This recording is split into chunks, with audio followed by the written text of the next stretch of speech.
going on, everybody? It's your girl Merle, and it's an overcast day, a little gloomy. I've got my sweats on. This is not dirty. I got bleach on this by accident. I just need you to know that. So, I've been trying to do things for myself to ease my mind and make myself feel hopeful and healthy and energized. Because frankly, the tank is low. I just want soup. You know, like I just want soup. But this isn't just any soup. This is special soup. There's this thing called the Blue Zones diet, right? You may have heard of it. It was coined by Dan Butner, who I had the fortune of working with years ago when I still worked at BuzzFeed. We made a video together where I had Arya and Q eat a Blue Zones diet for 2 weeks. And they're meat eaters. They rose to the challenge. Anyway, I didn't actually partake in it. I mean, I'm plant-based as it is, so I was like, it's not gonna be as interesting to see me do it maybe, but we're gonna test one of their recipes because this is apparently the stew, I should say, the Sardinian stew that is consumed almost every single day by the longest living family in the world. I saw that Cheap Lazy Vegan did this and it looked really good. And I was like, I love soup so much and I want to feel good and I need to eat more beans because I want to get more beans in my diet because that's just proven to do you good. So this is basically a bean soup with a bunch of other stuff. I'm always looking for new soup recipes. A nice like minestrone soup, that's up my alley. Now, I know what you might be thinking. Wasn't there just that whole thing that debunked the whole Blue Zones diet thing? There was something that came out which was talking about how like a lot of these Blue Zones didn't have proper records of people that were alive and that people were doing like insurance scams to make it look like they were alive, but these people were literally interviewed in the documentary and they said that this was like the thing that they eat on the regular. Also, I will say Mike the Vegan did a really good video kind of debunking the debunking. I try to be open-minded and reasonable. I watched another creator who is a scientist and was looking at the claims made by the Blue Zones diet,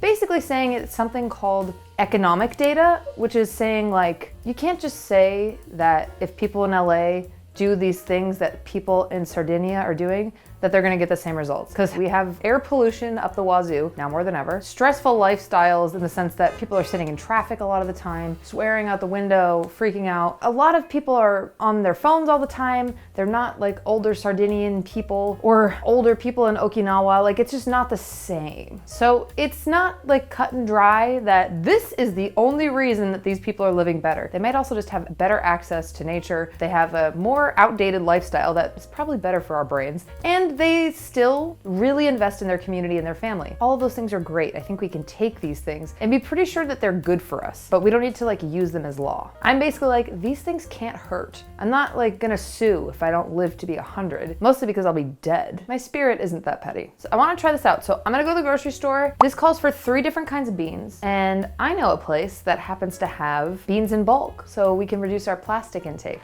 The thing about the beans, since we have dried beans, which I'm not very familiar with using dried beans, I'll admit. I usually use canned beans. So what I did was I covered the beans in some water and I allowed them to soak at room temperature for at least 12 hours. And then to maintain freshness and like ensure that they weren't going to sprout, I froze them, which might sound crazy and counterproductive, but I didn't want them to sprout. Now, first we're gonna make a little mirepoix. Mirepoix. That means carrots, onions, and celery. I had some baby carrots in my fridge. I'm gonna be honest, I don't know how they got there. I'm gonna just chop those up and use them because I have them, so.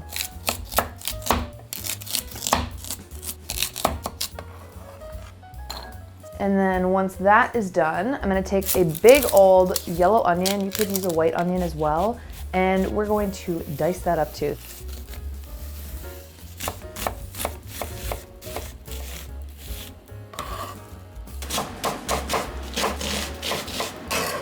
Finally, we're going to take 2 stalks of celery and I'm gonna dice those up as well.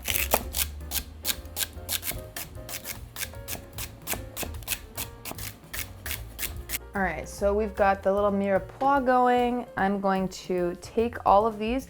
I'm going to set our pot that we've got here, this nice big guy. I am going to set this over a medium heat. Pay no mind to my little assistant Junebug here, just doing her job, getting all those nice juicy shots for us. And this dish is obviously gonna be best served with bread. The Blue Zones diet recommends sourdough bread. They say it's like the least glutinous. Luckily for me, I've got some bread in the freezer. I'm gonna heat up the oven and I'm gonna talk to you about today's sponsor, Wild Grain. Wild Grain is the first Bake from Frozen subscription box. for sourdough breads, artisanal pastries, and fresh pastas. Which one of those can we not live without? The answer is all of them. Wild Grain partners with small bakers and pasta makers across the country, and now they have a fully plant-based box. So they're like fresh from the oven and delicious and steaming when you're ready to eat them. These flaky, incredible croissants. And in this box, I got blueberry scones that were to die for. Oh my God, it was so good. I love the convenience of it. I love the fact that I can just go to the freezer, I can have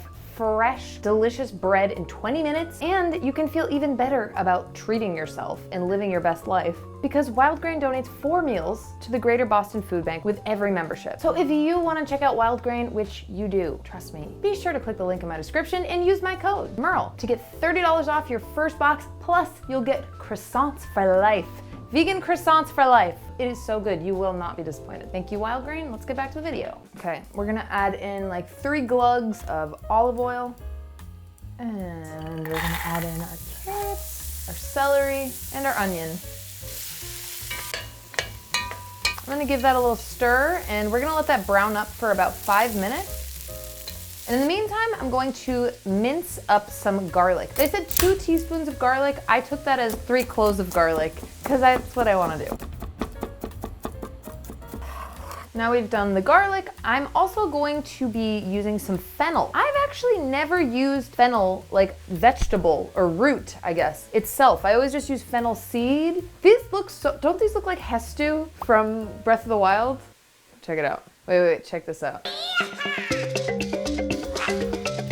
That was fun. So I'm very excited about this. Basically, the stalks and the fronds, there's a little one growing right here. Those are the most flavorful, most intense flavor. This recipe calls for 1.5 cups of fennel. So I feel like I'm basically gonna use almost the whole entire thing. I think I'll just use the main bulb here of it, and I'm gonna save these for another dish. Another one. For the fennel. So the way that this works, we're gonna remove the fronds, and then I'm going to take this like bulbous part and I'm going to slice it in half.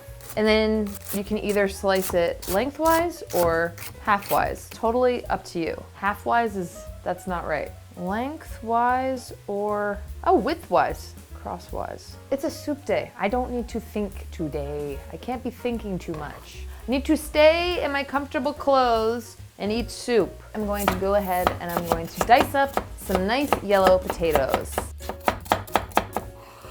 Ow! This is looking really good in here. Nice and caramelized-y. Okay, we're gonna add in our garlic.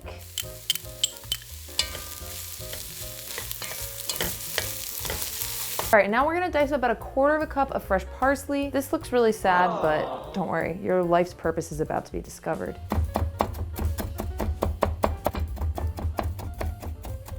And then some fresh basil. This is a whole plant that I bought. I'm 100% gonna plant this.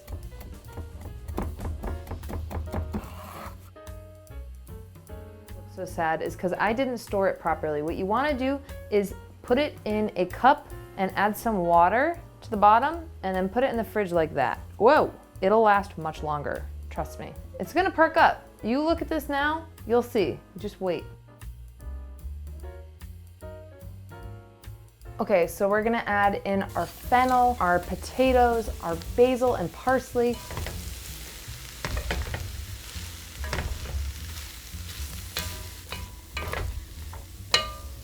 And we're also going to add in 28 ounces of crushed tomatoes. I'm gonna add probably 8 cups of water into this. We're also going to add in our beans. Now don't forget, I froze mine so they wouldn't sprout or go bad. I am putting my hilarious frozen disc of beans, frozen beans. The beans. The special beans. Those are going right in there. They will thaw very quickly. And what we're going to do is we're gonna bring this up to a boil and we're gonna let this simmer for about 1.5 hours. Once it comes to a boil, we're gonna reduce that to a simmer. We're gonna leave it uncovered and we're gonna let that simmer in all of its goodness for about 1.5 hours until the beans are tender. Okay, so now it's time for us to add in our couscous and some salt and pepper. And we're just gonna cook that for like 10 minutes.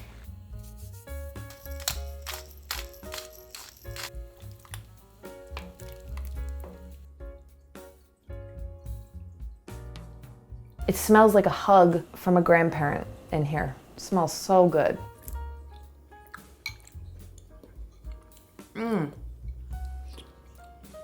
need to add a decent amount of salt because there's no salt in it at any other point in the recipe. So I tested the broth without the salt. It needed some. I mean, that would be crazy, I think. If you can do that, then man, you're probably gonna live to 200. Simple, honestly simple. I have to say, I definitely like having the beans soaked. Like I definitely can taste the difference as far as the texture goes. In the recipe, they say to finish it with some sort of Parmesan cheese or Romanesco. I would probably use nutritional yeast, but I wanted to taste it on its own first. This is like all of your daily vegetables and your daily beans in one. The fennel is nice, it's very subtle. Much more subtle than I expected. I probably could have used the stalks. It's a very hearty tomato base. It's really good. I think what I would do, not to like, you know, try to put my 2 cents into an ancient recipe that the oldest living people eat every day. I think I would add drop dumplings into this.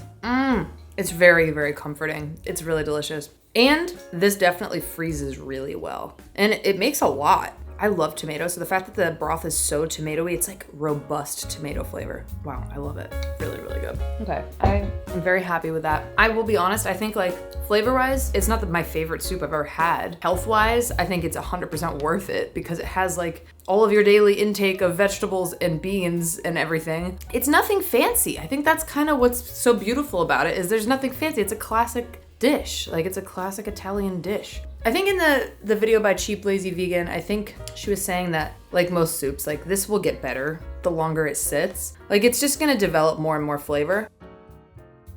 Yes, she is aging like an absolute fine wine. The flavor it's a wallop. It's packing a punch. And I did still add a bit more salt, but yeah, let her rest overnight. Cheap Lazy Vegan was totally correct. She's just gonna keep getting better with time, as we all do. At least that's what I tell myself now that I'm 32. Just wanted to pop in here to say that the third day of having this, it's actually divine. I didn't need to add like any salt to it. It's just been like sitting and getting better every single day. So that's good to know. A perfect beginner's meal to try to get more beans in and more veggies in. Yum. All right, well, I'm very happy we tried that. Thank you guys so much for being here. And if you had a good time, please like and subscribe. I had a great time and I hope you did too. Let me know what you'd like to see next and I will catch you on the next one.